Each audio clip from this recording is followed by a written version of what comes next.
महान श्री कृष्ण को नमस्कार करते हुए आप सभी का अनंत अकेडमी ऑफ मैथमेटिक्स में स्वागत है। जेई मेन 2004 में प्रीवियस ईयर क्वेश्चन है ये आपका कि the number of natural numbers in the range of the function f x is equal to 7 minus x p x minus 3 is, यानी कि हमें रेंज निकालनी है और उसके रेंज के अंदर कितने नंबर ऑफ नेचुरल नंबर्स हो सकते हैं वो सब बताना है हमें।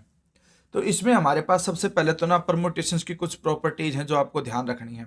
सबसे पहली कंडीशन तो ये कि जो यहाँ नीचे जो वैल्यू होती है वो या तो जीरो हो सकती है या ग्रेटर देन जीरो, नेगेटिव कभी नहीं हो सकती। और जो न्यूमरेटर है वो जीरो नहीं हो सकता लेकिन पॉजिटिव होना चाहिए हमेशा।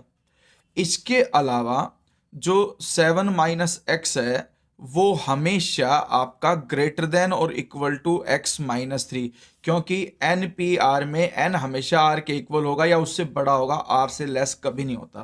तो ये तीनों कंडीशंस हमने यहाँ पे लिखी। यहाँ से जो एक्स आया वो ग्रेटर देन इक्वल टू 3 आया। यहाँ से minus x greater than minus 7, x less than 7 हो गया। और यहाँ से आपके पास एक्स इधर आकर के माइनस का 2x greater than equal to minus 3, 7 उधर जा करके माइनस का 7, फिर minus 2x greater than equal to minus 10। और जैसे नेगेटिव से नेगेटिव हटाओगे और 2 से डिवाइड करोगे तो साइन बदल जाएगा, 10/2 और 5।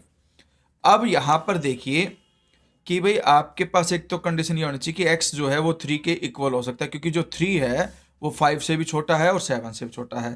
तो x की पॉसिबल वैल्यू एक तो 3 हो सकती है, एक 4 हो सकती है और एक 5।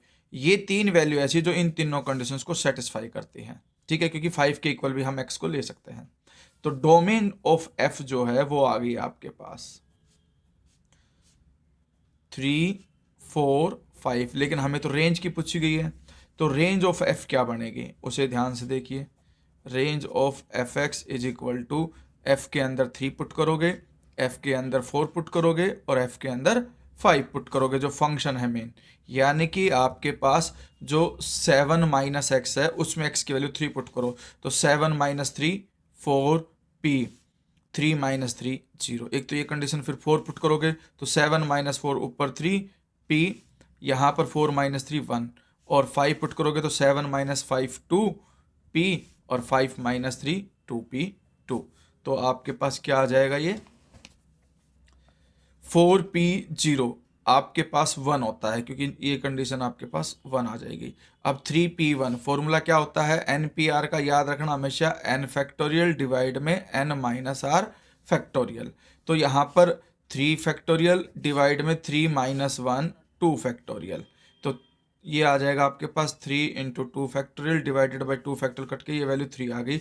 और 2p2 सीधी सी बात है 2 फैक्टोरियल और डिवाइड में 2 माइनस 2 आपके पास 0 फैक्टोरियल। 0 फैक्टोरियल की वैल्यू 1 होती है, 2 फैक्टोरियल की वैल्यू 2। तो ये तीन वैल्यू आ जाएंगे आपके पास। तो domain of f has 3 element 1 2 and 3।